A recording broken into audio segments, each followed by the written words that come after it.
નમસ્તે બાળકો. આજે આપણે ફરી મળ્યા. તમે બધા મજામાં હશો અને આરજેબી કિડ્સમાં આવતી બધી જ વાર્તા તમે જોતા પણ હશો. આજે આપણે જોવાના છે શિયાળ અને બગલાની વાર્તા. તો ચાલો જોઈએ શિયાળ અને બગલાની વાર્તા. બાળકો જુઓ તો આ કોણ આવ્યું? શિયાળ. અને આ કોણ છે? લાંબી લાંબી ચાંચ, લાંબા લાંબા પગ. બગલો. તો ચાલો શરૂ કરીએ શિયાળ અને બગલાની વાર્તા. એક જંગલ હતું. એમાં એક શિયાળ રહે. સ્વભાવે લુચ્ચું અને સ્વાર્થી. તે પોતાને ખૂબ હોશિયાર માને. બીજાની મશ્કરી કરવામાં એને આનંદ આવે. થોડે દૂર એક તળાવ હતું. આ તળાવના કાંઠે એક બગલો રહે. શિયાળ ઘણી વાર ફરતું ત્યાં જાય. એમ કરતા બંને વચ્ચે દોસ્તી થઈ. પછી તો બંને ઘણી વાર મળે, એકબીજાના સમાચાર પૂછે, સુખ દુઃખની વાતો કરે.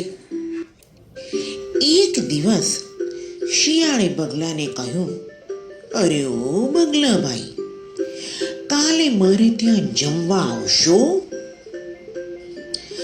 કાલે મારે ત્યાં મજાની ખીર બનાવવાની છે. તમને ખીર ખૂબ ભાવે છે એ હું જાણું છું. તમે મારે ત્યાં જરૂર જમવા આવો. બગલો તો ખુશ થઈ ગયો. તે કહે, શિયાળભાઈ, હું જરૂરથી આવીશ. તમે નોતરું આપો તો પછી ના કેમ પાડું? બીજો દિવસ થાય છે. બગલાભાઈ તો બની ઠનીને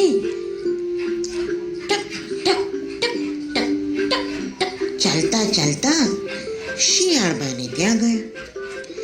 શિયાળે તેને ભાવથી આવકાર આપ્યો.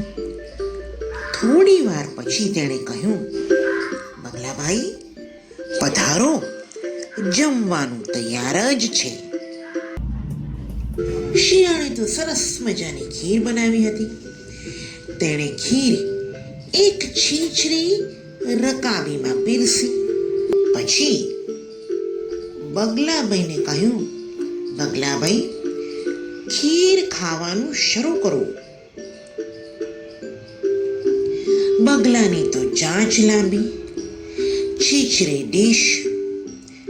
બગલાભાઈ તો ચાંચથી ખીરને ખાઈ પણ ન શકે. ની ચાંચ છીછરી ડીશમાં જરાક જ ડૂબી. એમાં ખીર શી રીતે આવે? બગલાભાઈ તો જોતા જ રહી ગયા. બીજી બાજુ શિયાળે તો લપ કરીને ખીર ખાઈ કાઢી. લાંબી જીભે ચપ ખીર ખાતું જાય. બગલાભાઈ તો શિયાળને જોતા જ રહી ગયા. શિયાળભાઈ તો લપ ખીર ખાતા જાય અને બગલાભાઈને કહેતા જાય, તમે પણ ખીર ખાઓ ને.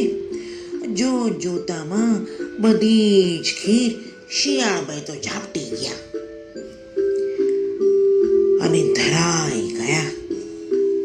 હવે જમ્યા પછી શિયાળભાઈએ બગલાભાઈને કહ્યું, બગલાભાઈ, ખીર ખાવાની મજા આવી ને?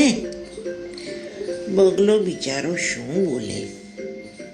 તેને થયું, શિયાળે મને તેને ઘેર બોલાવ્યો, પણ યુક્તિ એવી કરી કે મારે ભૂખ્યા રહેવું પડે. તેણે મને જમવા તો બોલાવ્યો, પણ પોતે જ બધી ખીર ખાઈ ગયો. પણ બગલો એ વખતે કશું જ બોલ્યો નહીં.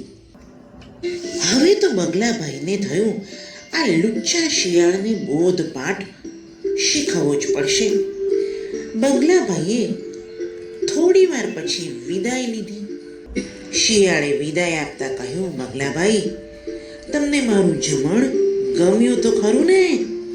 બગલો કહે, શિયાળભાઈ, તમારા જમણમાં શી ખામી હોય?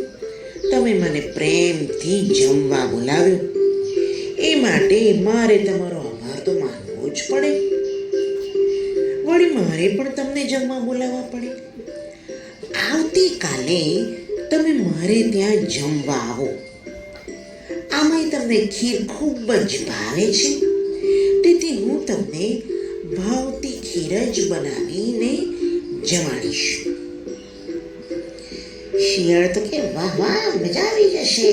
કાલે તો બગલાભાઈને ઘેર ખીર ખાવા જવા.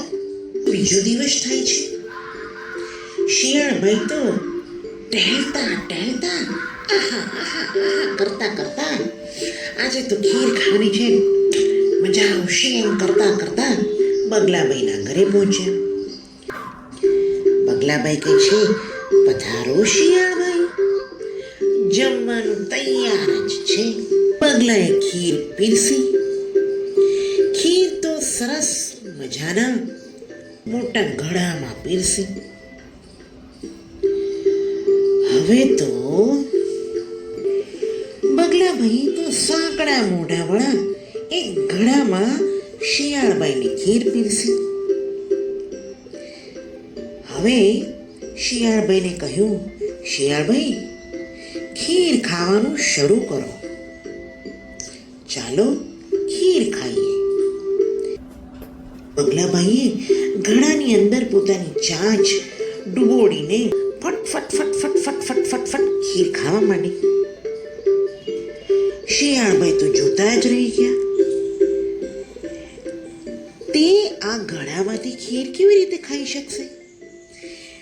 હવે શિયાળભાઈને થયું કે આવું શું કરીશ, કેવી રીતે ખીર ખાઈશ? આ બગલાભાઈએ તો ફટાફટ ખીર ખાવા માંડી છે.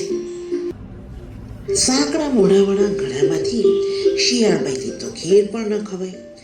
તેમને તો કકડીને ભૂખ લાગી હતી, પણ શિયાળભાઈ તો ભૂખ્યા જ રહી ગયા. બગલાભાઈ વાતો કરતા જાય અને શિયાળભાઈને જોતા જાય. હવે બગલાભાઈને ખબર પડી ગઈ કે શિયાળભાઈથી ખીર ખવાતી નથી. હવે બગલાભાઈએ ખીર ખાઈ લીધી અને કહ્યું, શિયાળભાઈ, ખીર ખાવાની મજા આવી ને? શિયાળ કહે, અરે બગલાભાઈ, તમને તો ખબર છે કે હું જીભથી ચાટીને ખાઉં, અને તમે મને આપ્યું છે આ મોટા મોઢાવાળો કુંજો. હું કેવી રીતે ખીર ખાઈ શકું? બગલાભાઈ બોલ્યા, જોયું, હું આજ તમને સમજાવવા માંગતો હતો. શિયાળભાઈ કહે, પણ હું ના સમજ્યો. બગલાભાઈ કહે, જુઓ શિયાળભાઈ, તમે ને હું કેટલાય વખતથી મિત્ર છો.